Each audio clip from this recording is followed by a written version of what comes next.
For those unaware of what the heck Spiderheck is, this quick little montage with me and Cam should give you a rough idea of what it's all about. Oh my god! I don't know how I'm alive. I'm not alive.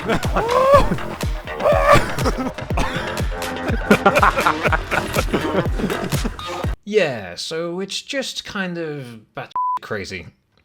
Some time ago, back in 2021, the good folks over at Neverjam asked themselves, whilst highly intoxicated one can only assume, what if Smash Bros.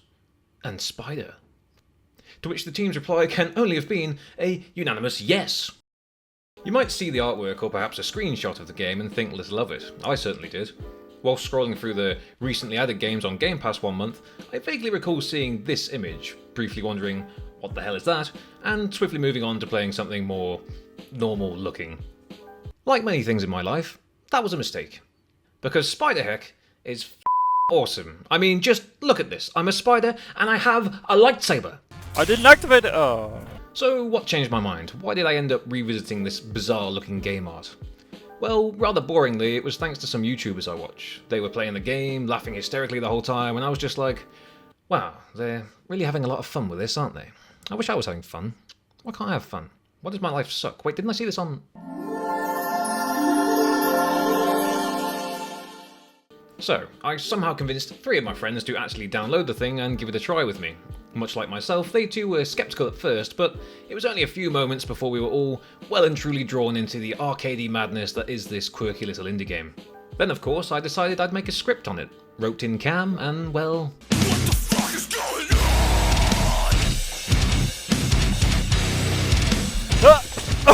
Oh, that's so unfair. I thought I had you. Alright, that's all well and good, but what is Spiderheck then really, I hear you ask? Beyond the goofy shotgun and sword-wielding spider characters. As if that's somehow not enough to sell you on this game. It's sort of a cross between Super Smash Bros. And that Stick Fight the game. A 2D brawler where you and up to 3 friends use quick reflexes and a variety of weird and wonderful weapons to battle it out and display your clear, unquestionable dominance over one another. I won't edit your video. I don't care anymore. And yes, believe it or not, that is up to 3 friends online or locally.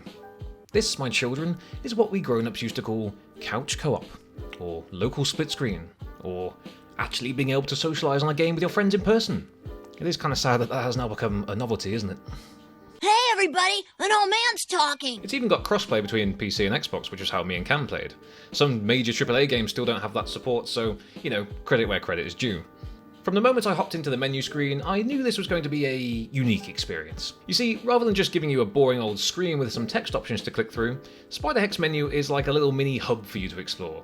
Sure, it's not huge or anything, I mean, come on, it's not Destiny, but it gives you a chance to get familiar with its controls, something I very much appreciated, and try out some of the weapons and, well, why click on the game mode you want to play when you can swing over to it instead?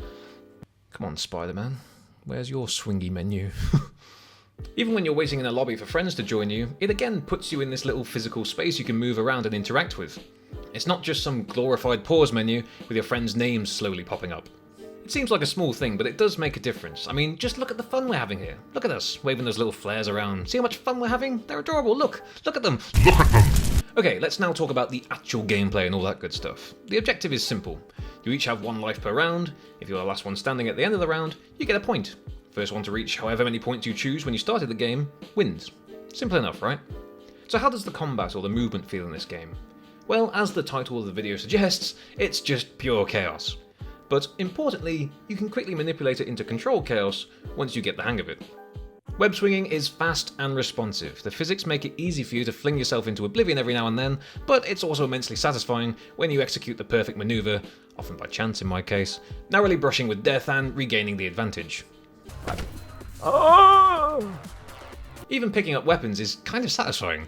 Holding the pickup button gives you some straight up short range force powers, and nearby weapons will just sort of magnetise towards you, which can be fun when you're swinging by one and force pull it over to you mid swing.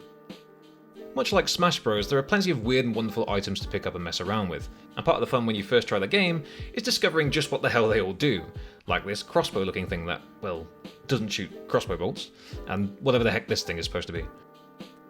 For a game that's all about embracing its chaotic energy, the guns feel nicely balanced. You have limited ammo, so it encourages you to keep switching to new weapons, and lining up your shots does take a bit of practice. Long-range projectiles tend to move quite slowly and require accuracy, forcing you to have to lead your shots, whereas things like the shotgun require less accuracy, but need you to get up close and personal, as you might expect. I like to keep this for close encounters. Too right, mate. Power weapons, like this giant laser thing, typically take longer to fire or heavily signpost what you're doing. There's also a crap ton of recoil with certain weapons, which leads to particularly wonderful moments like this. Oh, how are you alive? Ooh. Oh my god! That just kept on pushing me down. It's got a lot of recoil, that one. Yeah. So, whilst weapons are satisfying to wield and can make quick work of your opponents, they never feel too overpowering, and the fact that the items that spawn in and their positions change every round means it never feels like someone is just, say, hogging the rocket launcher or whatever. Of course, you are a spider, so as you might expect, you can stick to any surface. This means every platform can provide cover from any angle, as well as provide a perhaps more advantageous angle on your opponents. And since we're talking about platforms, we might as well quickly discuss the map design. Some are better than others, sure, but there's a wide enough variety that it avoids getting too stale, and since the stages come in all sorts of shapes and sizes, it means you're encouraged to change up your tactics and see what approach works best for each environment, which is quite impressive for a game with such a simple, minimalist design. The addition of some trippy physics and a big glowing orange zone of death only add to the chaos. In some maps, gravity will pull you in different directions depending on where you are. Some have jump pads, some have physics-based swings, some have boxes that trap you in a corner. All of these things can be used to your advantage as you get familiar with how the game works, or, can just throw you into oblivion. The death zone, which can slowly creep in towards you over time, adds a sense of urgency to each match. If you don't hurry up and win, then you better be ready for some crispy fried spider. Yum yum yum. But anyway, back to the weapons. Besides projectile-based weapons, you have throwables, consisting of things like grenades, proximity mines, and spinning laser ninja styles of death. In my opinion, these can make for some of the most satisfying kills in the game. When you prime a grenade and launch it across the map at just the right moment, just as your friend is swinging up around some corner where they thought they were safe, and it gets that kill. Man, I wish I was good enough at the game to feel that occasionally. Threw the grenade the wrong way. The force from explosions also pushes any physics-based objects around too, which can lead to some fun unpredictability, like a chain reaction or a handy little weapon being thrown your way. Oh, and did I mention you could wield lightsabers? Not just regular ones either. There's Kylo Ren ones, there's Darth Maul ones, there's this weird stick one. Mine's bigger than yours. These are easily some of the most enjoyable weapons to use in the game, and the devs clearly knew this given what they put on the box art. You can charge up and lunge with them like you're fencing, you can spin them around like you're some 8-legged fire dancer, you can even block and deflect projectiles like a frickin' Jedi. What's not to love about that, right? Having a good one-to-one lightsaber battle is always fun in this game, and each impact is felt, as it often propels you and your opponent back from one another with each hit. They're certainly some of the most effective weapons in the game, but the devs ensure to apply some balance to them, as with each hit the length of your blade gets shorter and shorter until eventually it runs out, meaning if you just keep blocking everything, at some point you're going to have to find something else to choose your friends with. All of these weapons make for a highly entertaining sandbox, and it's great discovering the ways in which each of them can interact with one another, like finding out what can deflect what and what causes something to explode and so on. Anyway, it's not just a versus brawler where you murder your friends. This game actually has a surprising amount of variety and additional content too, to keep you coming back when you get bored of cam, somehow becoming a pro within 10 minutes and obliterating you every 5 seconds. Yeah. Believe it or not, there's actually a horde mode where you can work together to fight off waves and waves of abstract insect-like opponents, which is always nice if you and your friends prefer to play together rather than playing against each other. Oh, we know there's someone that might be a little bit competitive. I was pleasantly surprised by the depth to this mode. There's far more enemy variety than I'd expected there to be. The increase in difficulty between each wave is paced out nicely, and every now and then you can choose the next map with some accompanying modifiers to help give you an edge against the increasingly powerful enemies you'll face, or just, up that sweet, sweet chaos. If you're just playing the game solo and fancy owning your skills a little, so you can destroy Cam next time he comes online, then there's even a challenge mode where you can hop into a variety of unique trials with set weapons and enemies to defeat under certain conditions. All of these modes weren't expected or indeed necessary for me to have a good time with this game, but the devs really went above and beyond here. It's clear they knew they were onto something fun and did all they could to keep things interesting for regular players. As if that weren't enough, you can customize your little demon spider dude with a bunch of different hats and colours. Wow! It's a simple addition, sure, but it's a nice touch, and gives you something more to actually unlock as Cam kills you over and over again. I'm not mad or anything, obviously. Oh, and there's this thing right here, in the menu hub thing. I suck too much to actually get through it all, but you can be damn sure every time I boot this game up, I give it another few attempts. I literally have no idea what happens when you reach the end, I'm not going to look it up, but now I need to know, so I guess I'm just going to keep coming back to this game for a while. And I died again. Oh my gosh. Oh my gosh! Oh, I was so close to I warned you! I literally hit I warned you, but it didn't stick. Oh.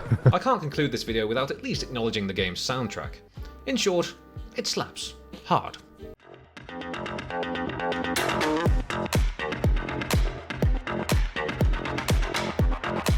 I don't know if I've ever said slaps in that way before. Look at what YouTube is doing to me. The menu music is appropriately chill and vibey, with some nice reverb thrown in to make it feel like you're exploring some weird little spider cave. And then when you're actually in the action messing things up, it, as you'd expect, kicks it up a notch, well, several notches, and just becomes this gloriously violent techno mix.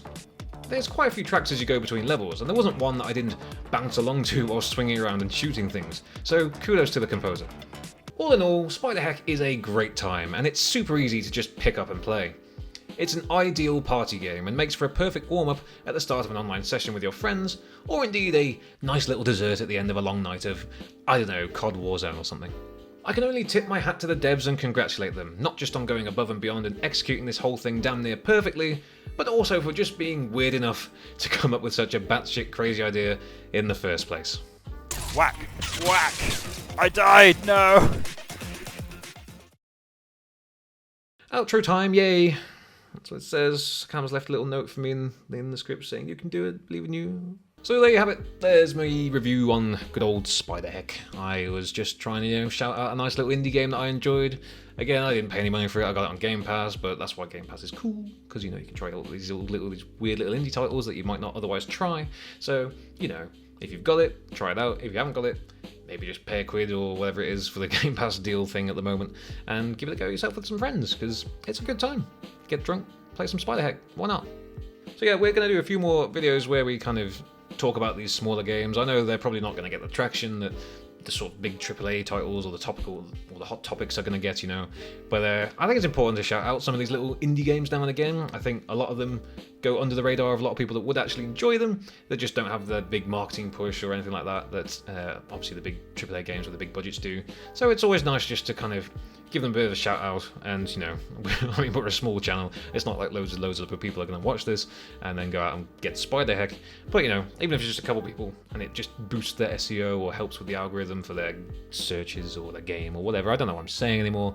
You know what I mean? Just want to help out the indie devs a little bit and shout about the good work that they're doing and thank them for making games that entertain us. So yeah, that's about it. Thanks very much for watching. See you next time. Cam, good luck with this edit.